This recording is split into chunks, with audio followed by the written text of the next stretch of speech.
Casa Murcha. Crowned as Emperor Yohannis IV in January 21, 1872. Politically liberal and followed an administration that resembled federalism. Yohannis was willing and ready to share power with his vassals. He granted a great deal of autonomy to regional and dynastic rulers. In Shewa. In 1878, he forced Menelik of Shewa to drop his title of King of Kings, and confirmed his title of King of Shewa. In Goijam. Designated Ras Adal Tisma of Goijam as Negus of Goijam and Kaffa in 1881. Emperor Yohannis IV devoted his time fighting against external invaders. Egyptian. Fought successful wars against Egyptian invaders in 1875-6. Italians. Worked hard to stop the territorial expansion of the Italians from Massawa to the hinterland of Ethiopia. Mahdist Sudan. Fought against the Mahdist forces in Sudan and lost his life in the Battle of Metemmah in 1889. Kassa and Kassa. Emperor Tewodros II could not achieve his goals of national unification. No return of Zeman Mesafint after his death. The idea of Ethiopian unity was adopted and implemented by his successors. Emperor Yohannis IV.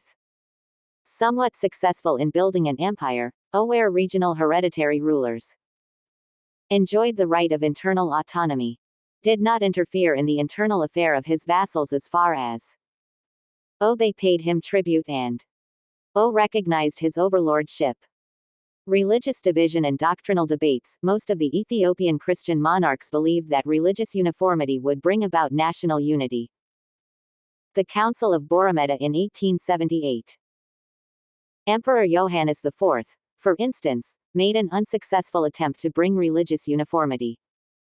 He gave the Muslims two options: to Orthodox Christianity or lose their property and land.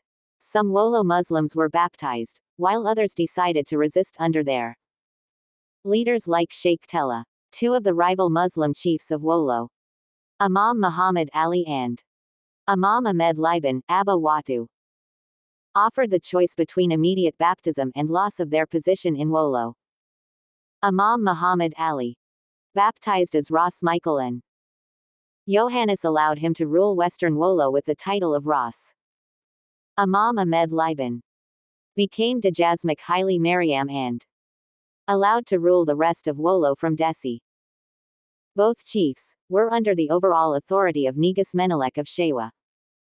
Yohannis's religious policy not only directed at the Muslims of Wollo, but also influenced the Ethiopian Orthodox Church as well. At the Council of Boromeda the Tewahedo doctrine was made official. Emperor Menelik II R.1889-1913. During the reign of Menelik II, the size of the Old Christian Kingdom grew by more than double.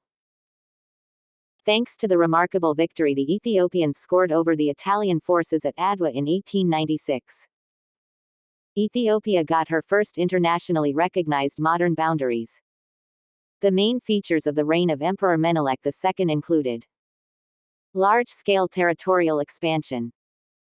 He extended the territory of the Shewan Kingdom to the south, southwest, and southeastern Ethiopia, defending the country against colonial aggression by mobilizing the entire Ethiopian population. Territorial expansion, resistance against global colonialism, modernization. 3.3. Territorial expansion and the incorporation of kingdoms. Territorial expansion, common even in the medieval period by Chk. Kings. King Amsion had embarked on a major territorial expansion. Negus Menelik, more than any other monarch, attempted to gain from the natural wealth of southern Ethiopia. Aim of Menelik's territorial expansion into southern Ethiopia: to govern the fertile, resourceful region, to gain the natural resources, to control the long-distance trade in southern and southwestern Ethiopia. The process of territorial expansion, the three phases. As King of Showa 1865-1889. As Emperor 1889-1896. Post-Adwa period 1896–1900. Approaches. Peaceful submission. Forceful subjugation. Peacefully submitted regions. As King of Showa 1875–1889. Shewa Oromo. The Northern Christian Grage. The Kistane or Sado Grage. Walega. Jaib region and Alu Aba Bora. The people of Southern Grage. Gave the forces of King Menelik stiff resistance. Hassan Enjamo. Lead an organized resistance of Southern Grage. He was from the people of Kebana. Ras Gabina Dashe. Subdued the Muslim Grage resistance in 1888, after 10 years of resistance. The Battle of Mbabo, the 6th of June 1882. Fought between Negus Menelik of Shewa and Negus Tekel Haymanot of Goijam. Cause of the war. The rich natural resources of the southwestern region. Rivalry of Shiwan and Goijami's force to control southwestern region. King Tekel Haymanot. Allowed by Emperor Yohannis II to expand to southwest and to halt Menelik's expansion in that direction. Result of the war. Victory. The forces of Menelik defeated Negus Tekel Haymanot's forces. Expansion to SW. Gave opportunity to Menelik to expand towards southwestern Ethiopia. After the Battle of Mbabo. Peaceful submission. The peaceful submission of the Oromo monarchies. Rulers of the 5 Oromo kingdoms in the Jaib region and the Leka states in Walega were persuaded to accept peaceful submission to the forces of Negus Menelik and incorporation into the Shiwan kingdom. The peaceful submission of the Oromo monarchies and their earnings. Administrative autonomy. In return for their peaceful submission. Negus Menelik recognized the internal administrative autonomy of these western kingdoms. The list of peacefully submitted local rulers to King Menelik of Shewa between 1882 and 1884. King Abba Jifar of Jimma. Jot Tulu of Leka Kelam and Kumsa Moreta of Leka Nekamp belong to the forcefully subjugated regions. Arsi, Harar Wolida and Kaffa. Arsi. The region of Arsi was subdued in 1886, after 4 years of struggle from 1882–1886.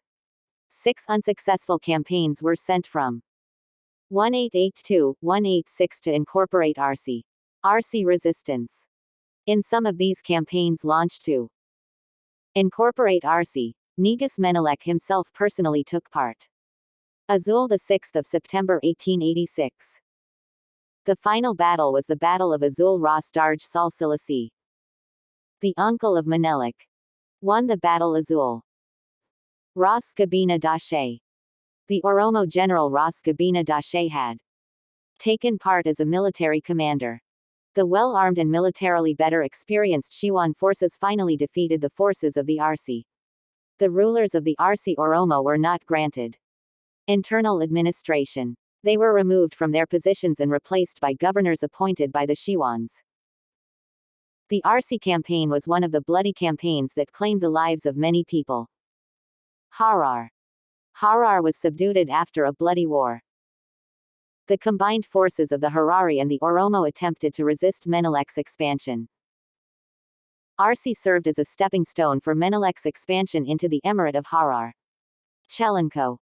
Amir Abdullah of Harar was defeated at the Battle of Chelenko, early in the 6th of January 1887.